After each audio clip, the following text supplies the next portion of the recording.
મળતા એના તો મૂળ ચૂકવવા પડતા. દુનિયામાં સંતોને સંતપણા ક્યાંય નથી મફતમાં મળતા. રામને જે વનવાસ મળ્યો, સીતાજી ગયા.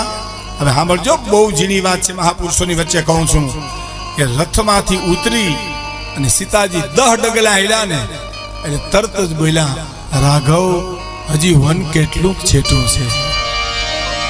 10 ડગલાની માલિપા પરસેવો લીધો. એ મહારાજા જનકની દીકરીને એનાથી એમ બોલાઈ ગયું, રામ વન કેટલું છેટું છે. અને રામની આંખો ભીની થઈ ગઈ હતી અને એમ થયું, ઓહો 10 ડગલામાં જો પરસેવો વળી જતો હોય છે તો જાનકીજી 14 વર્ષ વનમાં કેમ રહેશે. વનની માતાઓ બહેનો દીકરીઓ બેઠી એટલે કહું છું, રામાયણની સીતા ચંગાવતી તારામતી એ તમારા જીવનનો આદર્શ હોવો જોઈએ સાહેબ. એ જીવતરની માલિપા વણશો તો તમને કોઈ દુઃખ નહીં લાગે. તમારા ઘરમાં ગરીબાઈ આવી પડશો તો ગરીબાઈનું તમને દુઃખ નહીં થાય, પણ ગરીબાઈનું ગૌરવ આવશે સાહેબ. એટલે મારે આપને પ્રસંગ કેવો છે અને મને કહેવામાં આવ્યું છે, એટલે ભગવાન રામને દુલા કાગે પ્રશ્ન કર્યો છે કે જી તમે મોલા તુમા મજાવું કેટલીક માણી રે રાણી સીતાજીના એ સાઈબા રે જી. હે રાઘવ, હે રામ, તમે મોલા તુમા મજાવું કેટલી માણી રાણી સીતાજીના સાઈબા. અને એક વાત લખી લેજો મિત્રો, બંગલામાં જો સુખ જ હોય ને તો બંગલામાં રહેનારી બાઈઓ આત્મહત્યા શું કામ કરે? બંગલામાં જો સુખ જ હોય તો બંગલામાં રહેનારી બાઈઓ આત્મહત્યા ન કરે. અને ઝૂંપડામાં જો દુઃખ જ હોય તો ઝૂંપડામાં રહેનારી વિધવા બાઈઓ પોતાના છોકરાને મોટા ન કરી શકે. સાહેબ, તમે મોલાતમાં મજાઓ કેટલી મારી રાણી સીતાજીના સાઈબા. અને તમે અમૃત પીધા કે કડવા ઝેર રે જન્મીને રઘુ એ કૂડ મારે જી. મારે લાંબી વાત નથી કરવી, સમય મર્યાદા છે એટલે, પણ મારે પ્રસંગ કહી અને વાત પૂરી કરવી છે. હે રામ, મુલાતુમાં મજા કેટલી માણી રાણી સીતાજીના સાહિબા. અને પછી આવતા જો બની આમાં એ વગડો બેઠેલો, આવતા જો બની આમાં એ જે તમે વગડો બેઠેલો રે. રામ, તમે સમજી લ્યો, એ જે હવે ભોજનિયા કારણે તમે રખડેલા રે રખડેલા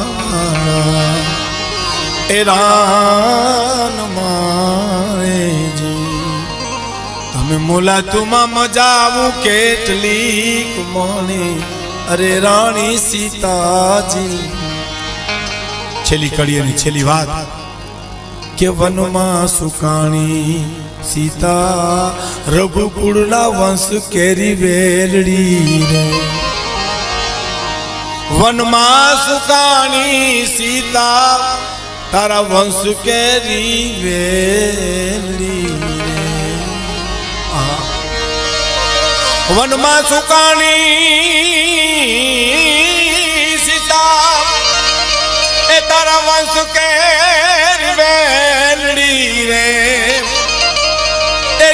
વનમાં મળી નહીં કે એ સુયાણી પછી બેલડાના બેઠા એને બે જણ્યા રે જી. 14 વર્ષનો વનવાસ પૂરો કરી ટૂંકમાં વાત કરી દઉં. અને ભગવાન રામે લક્ષ્મણને હુકમ કર્યો કે સીતાને વનમાં મૂકી આવો. ફરી વાર એક વાર તો આવી ગયા 14 વર્ષ પછી, બીજી વાર મૂકી આવો. લક્ષ્મણ ધ્રુજી ગયો છે. લક્ષ્મણ કોઈ દી ડેગો નથી, આ ધ્રુજી ગયો છે. એટલું કીધું છે કે પ્રભુ શું કહો છો? હા, મારો હુકમ છે, હુકમનું પાલન કરવું તમારી ફરજ છે. આવ્યા માં ઋષિમુનિઓના દર્શન કરવા જાઉં, તમારે આવવું છે? લક્ષ્મણ કે હા હું આવું, પણ મને રામ રજા દે તો ને.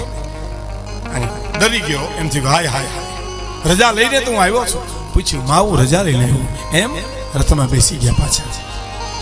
અને અઘોર અને આવ્યું, જેથી પોતાનું પંડ હુજેની એવો અંધકાર આવ્યો ને, તે રથના ઘોડાની લગામો હાથમાં રહેતી નથી ને. પછી સીતાજી રથમાં બેઠા બેઠા એમ કહે છે, લક્ષ્મણ રથ કેમ આડાવલો જાય ભાઈ, લગામો કેમ હાથમાં રહેતી નથી? લક્ષ્મણ નથી બોલી શકતા, પણ મહા મુસીબતે એટલું બોલ્યા નીચે ઉતરીને કે માં, રામે તમારો ત્યાગ કર્યો છે, હું વનમાં મૂકવા આવ્યો છું. એ જ ક્ષણે સીતાજી એટલું બોલ્યા, ઉતરી જાઓ લક્ષ્મણ. ઓહો સાહેબ, વિચાર તો કરો, યુગો પહેલાની વાર્તા તોરણિયાની માલિપા મને તમને રોમાંચ કરતી હોય તો જે તે વખતે આ દેશની કેવી ઘટના છે. લક્ષ્મણ ઉતરી જાઓ. હા માં ઉતરી જાઓ. ઉતરી ગયા. અને પછી શું કીધું? લક્ષ્મણ રામે મારો ત્યાગ કર્યો ભાઈ? તો હા, મને એમ કે મારા દુઃખનો અંત આવ્યો, પણ હવે મને એમ લાગે દુઃખની શરૂઆત થઈ છે. કારણ ઉદરની માલિપા રઘુકુળના સંતાનો છે.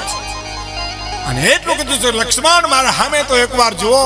અને નીચું જોઈ લક્ષ્મણ જતી એટલું બોલ્યા છે કે માં, રામની હાજરીમાં કોઈ દી જોયું નથી, ગેરહાજરીમાં કેમ જોવાય મારાથી તમારા?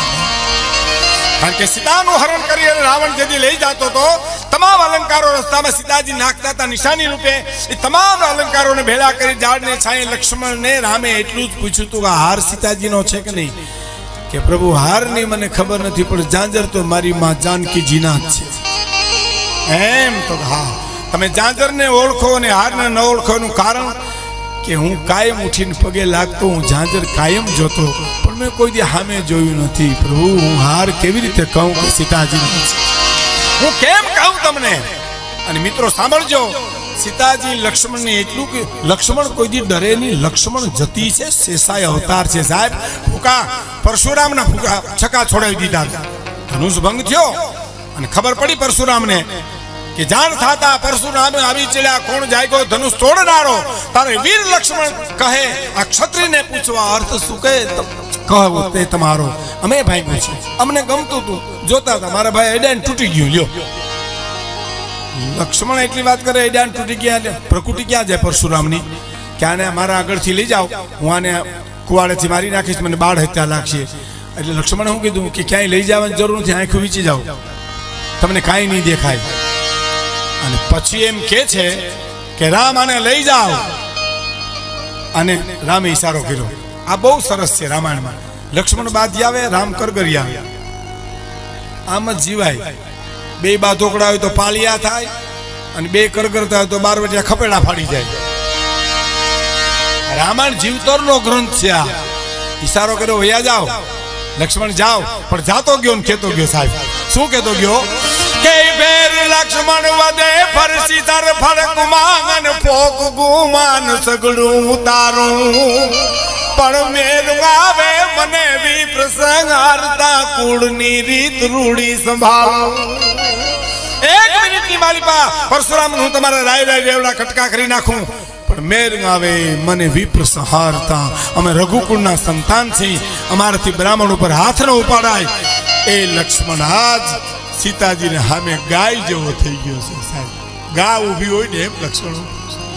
સીતાજી કહે છે, લક્ષ્મણ નહીં જુઓ સામે? ના માં, અમે તો નહીં જોઈએ. કાંઈ નહીં, આંખ બંધ કરી તો કાન તો ખુલ્લા કરો. અને પછી દાદના શબ્દોમાં જ બે કડી મારે તમને કેવી હોય. એ જી લક્ષ્મણ ઘાયલે રુદાના મારા રામ, ઈ રામની રાયે તમે રેજો રે. એના વિજોગી દલડાને મારાવી, એને જાનકી ના દુખડા નવકે જોરે. પણ લક્ષ્મણ તારો મારો દેર ભોજાનો સંબંધ એક બાજુ મૂકી દે. સીતાજી કહે, પણ તું શેષાય અવતાર છો અને હું ધરતીની પુત્રી છું. ઈ નાતે હું તને એક ભલામણ કરું છું કે રામને કહેજો કે હું જનકની દીકરી પરણીને અયોધ્યામાં આવીને મને વનવાસ મળ્યો, મને એની કોઈ ચિંતા નથી. વનવાસમાં રાક્ષસોની વચ્ચે મારે રહેવું પડ્યું છે એની મને કોઈ ચિંતા નથી. પાછી આવી અને રામે મારો ત્યાગ કર્યો એની મને કોઈ ચિંતા નથી. પણ લક્ષ્મણ રાઘવને કાનમાં કહેજો કે જે માણસની વાત ઉપર વિશ્વાસ રાખીને મારો ત્યાગ કર્યો છે એવા માણસોની વાત ઉપર વિશ્વાસ રાખીને રાઘવને કહેજો કોઈ દી ધર્મનો ત્યાગ ન કરે, ધર્મનું જતન કરે. હવે રથને પાછો વાળી લ્યો અને વાલ્મીક ઋષિના આશ્રમની મારી પાસે સાહેબ લવકુશનો જન્મ દીધો છે. અને પછી એવી રામાયણ શીખવાડી અને રામાયણ ગાતા ગાતા અયોધ્યાની માલી પાસે આવીને રામ ખુશ થઈ ગયા. બેયને લવકુશને બોલાવી અને આમ હોનામોનો ઢગલો આમ પડ્યો તો આમ ખોબો ભરીને દીધું. એટલે લવકુશે શું કીધું? લવે મોટા ભાઈ શું કીધું કે એમને રહેવા દેજો. રામને કે કેમ? કે તમારે મને આ શ્રેષ્ઠ વસ્તુ છે આ હોનામોર, તો હા તમને ઇનામ આપું છું. તમે રામાયણ બોલ્યા ને એમાં એ અમારે મને કાંકરા બરોબર છે, રાખો તમારી પાસે, નથી જોતી અમારે. અને રામની પ્રકૃતિ ચડી ગઈ અને કીધું કે આ કોણ છે? અને ઋષિરાજ જવાબ આપ્યો બીજું તો કોણ હોય, રઘુકુળનું સંતાન રઘુકુળને જવાબ આપે છે. હો લવકુશ છે. સીતાજી પણ આવ્યા છે. હા, સીતાજી યજ્ઞ મંડપમાં ઉભા થાય એ પેલા દેશનો ઋષિ ઉભો થયો છે.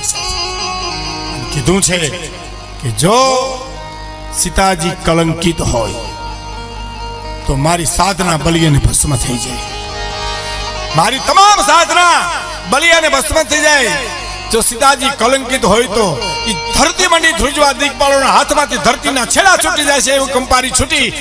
એટલું કઈ ઋષિ બેહી ગયા. એ જ ક્ષણે માતાજી જાનકીજી ઉભા થઈને એટલું બોલ્યા મારા સદગુરુ જો સાચું બોલ્યા હોય તો ધરતી મને હમાવી દે. અને એ જ સ્થળે ધરતીમાં કડાકો બોલ્યો અને સિંહાસન બહાર આવ્યું. માતાજી બેઠા, ધરતીમાં હમાઈ ગયા.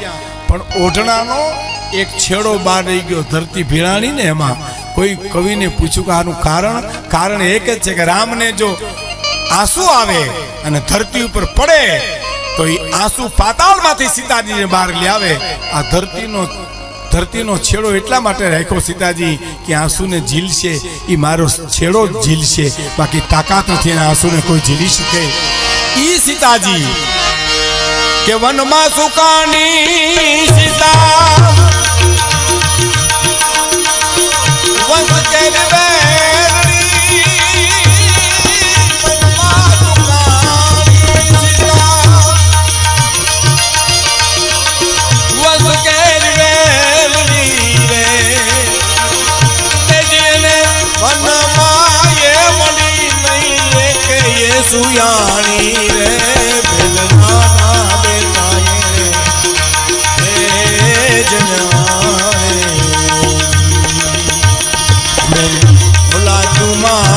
જાવું કેટલીક માણી રાણી સીતાજી.